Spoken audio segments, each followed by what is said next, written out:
When I first met the spark of programming, I was just 10 years old, sitting on my bed watching videos on YouTube, when I came across a video quite unlike the rest. That video was a Minecraft mod review. I remember thinking to myself how cool it was to watch this YouTuber play with all these crazy modifications to the game, and how much more fun I could have with mods like that. And after a quick Google search, I found some software called Forge, which at the time was one of those common pieces of software used to mod Minecraft. And with some questionable trust in myself not to download a virus, I'd finally got my hands on dozens of mods that were letting change Minecraft in ways that I couldn't even imagine. New dimensions to explore, new blocks to mine, new animals to farm, new enemies to fight, and new dimensions to explore myself. It was fascinating how any of this was even possible. I wanted to know how it was done, and learned that these mods were programmed in a language called Java. Wrong Java. Java. But when I started reading tutorials on it, I was immediately greeted with words and phrases that I'd never seen before. It was as if I had stumbled upon an alien-like language that was impossible to decipher. It was daunting, menacing even, and as I read onwards, none of the words got any clearer. I began to realize that maybe I wasn't ready to learn yet, that it was just too over my head for the time, and so I gave up. But even though I didn't understand the words I was reading, there was a certain spark about it that intrigued me, and the thought of programming lingered in the back of my mind. Now, fast forward to freshman year of high school, I was flipping through the course catalog for my school when I came across a section titled Computer Science. Inside it, I saw a little course named Programming with Java. It was that same programming language from all those years ago. I began to realize that maybe this was my time to learn, and I put it down on my schedule. When I got into the class, though, I was once again confronted by those same ominous lines. My heart would sink to the ground as I'd hear things like objects and parameters, classes and functions, and I'd sit there scratching my head, just like how you might be too. Deja vu washed over me as I tried to wrap my head around this language, just as I had 3 years prior. But this time, I was determined. I pushed myself to understand it, doing every activity I could, asking every question I had, and doing every challenge I was given. And I loved the class. It was never easy or simple, though, rather excruciatingly difficult, but that didn't stop me from loving absolutely every minute of it. That same fascination that I had for modding Minecraft had come back, this time for programming.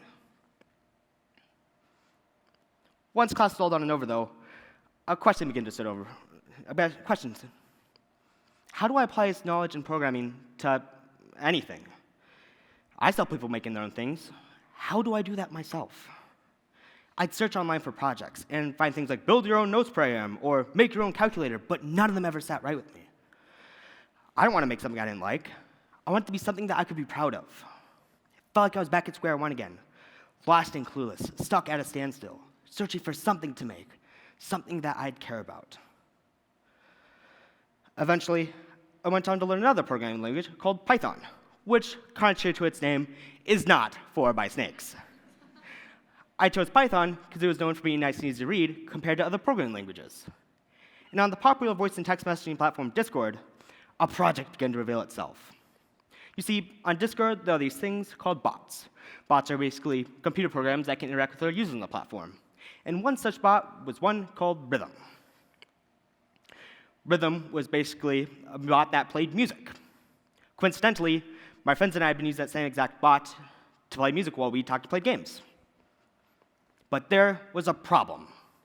You see, Rhythm relied heavily on YouTube for its content, but because Rhythm was so massive at Discord at the time, YouTube didn't take kindly to how Rhythm was used in their services, and so they demanded that the developers shut down Rhythm.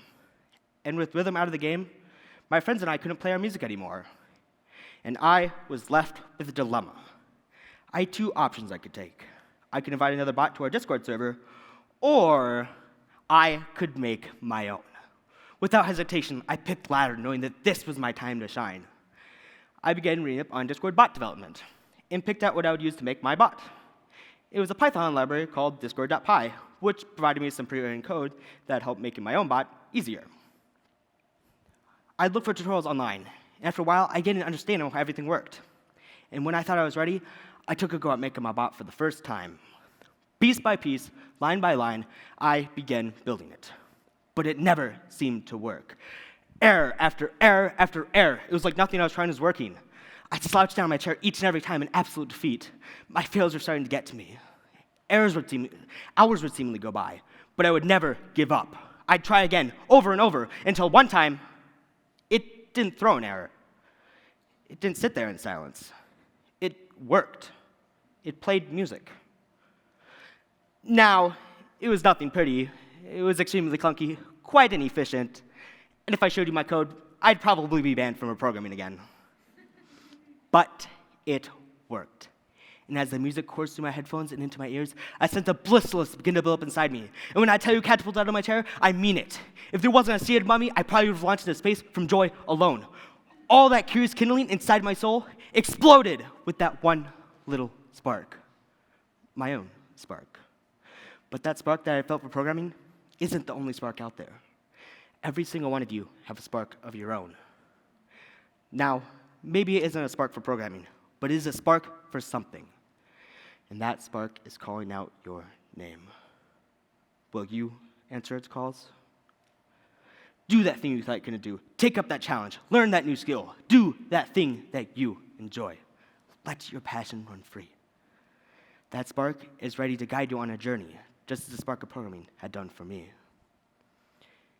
And like my own journey, your journey will be full of twists and turns, bites and bruises. You will feel lost. You will feel tired. You will want to give up. But just remember, that spark is always with you. And in the end, you will make it through, just like me. So, embrace your spark and let your dreams become a reality.